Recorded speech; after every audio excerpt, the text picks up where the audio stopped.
अनुपमा को चाहने वाले सभी दर्शकों को मेरा नमस्कार। तो लेकर आए हैं आज हम अनुपमा का एपिसोड। इससे पहले आप देखें, हमें सब्सक्राइब जरूर कर ले। तो आइए जानते हैं कि आज के एपिसोड में क्या होता है। तो हम देखते हैं कि आज मदर डे मना रहे होते हैं, सभी इकट्ठा हुए होते हैं। अंश की पूरी फैमिली और अनुपमा के साथ मदर्स डे मना रहे होते हैं। तो वहीं पर गेम शुरू करते हैं और बॉल फेंकती है अनुपमा और जाकर राघव को लग जाती है। तो राघव को कहती है कि सॉरी। अंश भी सॉरी बोलता है, अनुपमा भी सॉरी बोलती है। तो वहीं तोशु बताता है कि मैंने ही इनको यहाँ पर बुलाया है।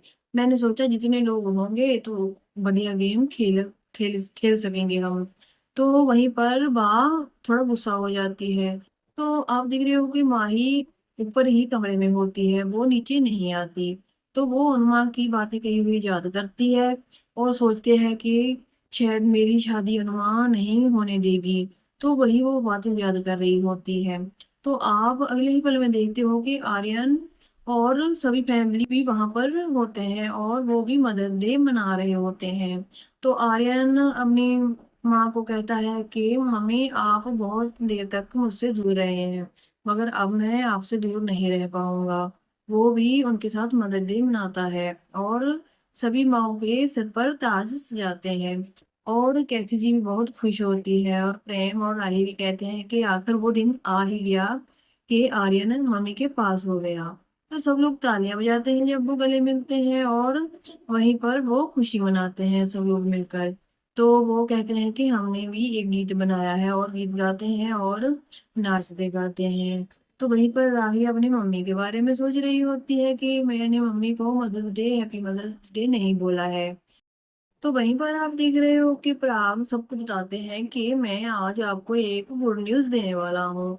तो वो कहते हैं कि मैंने प्रार्थना और गौतम के लिए लंदन में बिजनेस शुरू किया है। तो वहीं पर ये दोनों अपना बिजनेस करेंगे।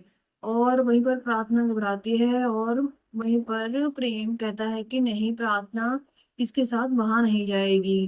कल जो बात हुई, मगर हम आपसे कोई बात करने वाले हैं। मगर बा भी रोक देती है प्रेम को और कहती है कि टिंकू तू चुप कर जा।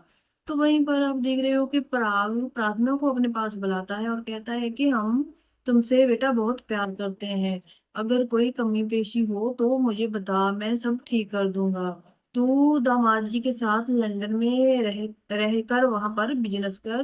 तू उसके साथ उसकी हेल्प भी बिजनेस में कर सकती है। तो राव जी बहुत प्रार्थना को अच्छे से समझाते हैं और वहीं पर प्रेम और राही बहुत ही परेशान होती है और कहते हैं कि पापा मेरी बात तो सुनिए। मगर राग जी बात नहीं सुनते किसी की। उन्होंने यही फैसला कर लिया है कि अब प्रार्थना और गौतम वहीं पर लंदन में रहेंगे। और वहीं पर प्राग गौतम को अपने पास बुलाता है और कहता है कि वहां पर हमारा खुद का भी घर है।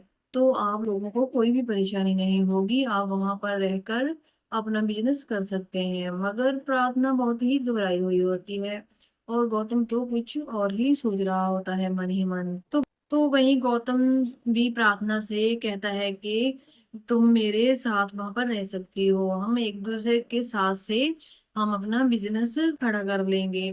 तो वहीं पर गौतम के मन में कुछ और चल रहा होता है और सभी लोग देखकर घबरा रहे होते हैं और प्रार्थना भी घबरा रही होती है। मगर बा और प्राग जी ये नहीं मानते कि गौतम के साथ प्रार्थना नहीं रहने वाली। तो वहीं पर अनुपमा के हाउस में भी हंगामा चल रहा होता है और तो वहां पर आप दिख रहे हो कि अनुपमा माही और राही को मिस कर रही होती है और कहती है कि मेरी दोनों बेटियां ही नहीं है जहाँ पर।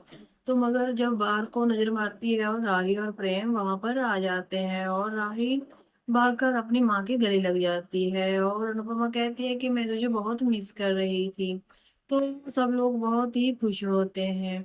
मगर प्रेम और राही सबको कहते हैं कि कल वाली बात बताते हैं और कहते हैं कि पापा उसे लंदन भेज रहे हैं। मगर प्रार्थना उसके साथ नहीं जाना चाहती, गौतम के साथ। मगर सब लोग परेशान होते हैं और कहते हैं कि प्रार्थना को उसके साथ नहीं भेजना चाहिए, वो बहुत ही घटिया इंसान है। गौतम का सामना होना चाहिए उसका और गौतम को घर से निकालना चाहिए। वहीं पर राही को अनुपमा प्रेम कर रही होती है, उससे वो गले लगा रही होती है और दूर दूर खड़ी माही भी देख रही होती है।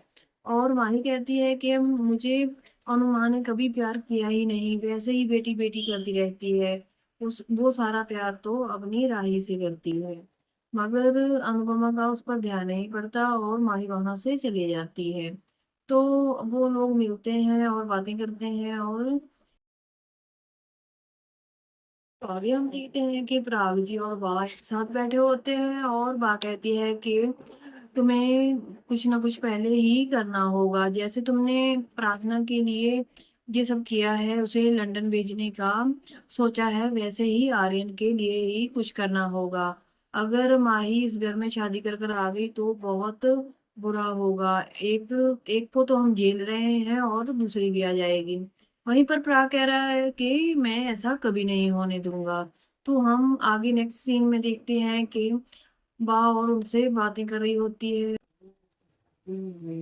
तो तभी हम देखते हैं कि अनुपमा को एक कॉल आती है, और वो माही की होती है, और वो फोन कॉल उठाती नहीं और छत पे जाती है और कहती है कि देखा, हमें अब मिस कर रही है ये लड़की। तो वहां पर जाकर माही को आवाज लगाती है, और माही नहीं बोलती, तो वहां पर नहीं होती।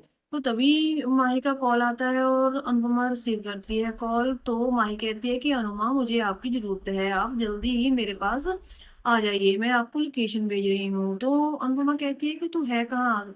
तो वो कुछ नहीं बताती, फोन कॉल कट कर देती है। तो आप आगे देखते हो कि वहीं पर कोठारी जो है उसका सीन दिखाया जाता है, और वो प्राग जी को कहती है कि कैथी जी प्राग जी के पास होती हैं और कहती हैं कि तुम आप बच्चों के बारे में सोचिए, जैसे आप प्रार्थना के बारे में सोच रहे हैं वैसे ही आर्यन के बारे में भी सोचिए। उधर देखो यार, कैथी भी आर्यन को फोन कर रही होती है, मगर आर्यन फोन नहीं उठा रहा होता, और अनुपमा भी नीचे आ जाती है और सबको कहती है कि मुझे एक अर्जेंट मीटिंग आ गई है, तो मुझे वहीं पे जाना है। तो राघव कहता है उस दिन हमारी मीटिंग हो तो गई थी। तो वो अनुपमा कहती है कि जेलर साहब ने बुलाया था ना मुझे डांस सिखाने के लिए कैदियों को, तो उसी के काम से मैं जा रही हूँ। तो अब वहीं पर राही पूछती है कि मम्मी सब ठीक है ना। तो अनुपमा कहती है कि हाँ हाँ सब कुछ ठीक है।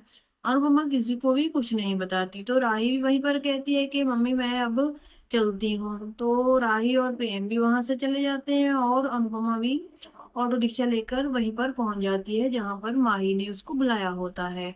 माही ने एक मंदिर में बुलाया होता है अनुपमा को, और अनुपमा जाती है और आसपास देखती है कि वहां तो कुछ भी नहीं है। तो अनुपमा सोचती है कि ये इस लड़की ने मुझे यहाँ पर क्यों बुलाया है। तो अनुपमा जब ऑटो रिक्शा से नीचे उतरकर सीढ़ियों पे चढ़ती है और आगे कुछ ऐसा देखती है जो देखकर वो उसके पैरों तले की जमीन खिसक जाती है, और वो अपना होश गवा देती है। वो देखती है कि आर्यन और माही ने दूल्हा और दुल्हन के कपड़े पहने होते हैं, और पंडित जी पास बैठे सभी तैयारियां शादी की कर रहे होते हैं। और अनुपमा कहती है कि ये सब कुछ क्या हो रहा है। तो आर्यन और माही कहते हैं कि हम शादी कर रहे हैं। तो अनुपमा कहती है कि ऐसे शादी करते हैं, तो आपके साथ कोई बड़े नहीं है, तो तुम ऐसे अकेले शादी कैसे कर सकते हो। तो माही कहती है कि मैंने आपको बुलाया है, आर्यन को अपने किसी भी बड़ों की जरूरत नहीं है आशीर्वाद की। तो अनुपमा उसे रोकती है और कहती है कि तू ऐसे शादी नहीं कर सकती। तो वो मंडप में बैठते हैं दोनों, आर्यन और माही शादी करने के लिए तैयारी करते हैं, और अनुपमा।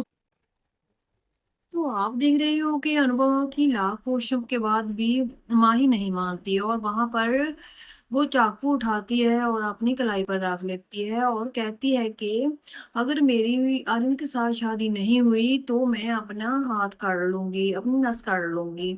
आज मैं यहाँ से आर्यन के नाम का संदूर और मंगलसूत्र पहन कर ही जाऊंगी। कल के एपिसोड में आर्यन और माही की शादी होगी, कोठारीज हाउस का क्या फैसला होगा, अनुपमा का क्या होने वाला है, ये सब देखने के लिए आप हमें लाइक सब्सक्राइब शेयर करें। तो तभी आपके पास डेली अनुपमा एपिसोड पहुंच पाएगा। एपिसोड देखने के लिए आपका धन्यवाद। अगर कोई आप और भी एपिसोड देखना चाहते हैं तो हमें कमेंट कर कर बताइए, हम आपके लिए एपिसोड वही लेकर हाजिर होंगे। तो अलविदा।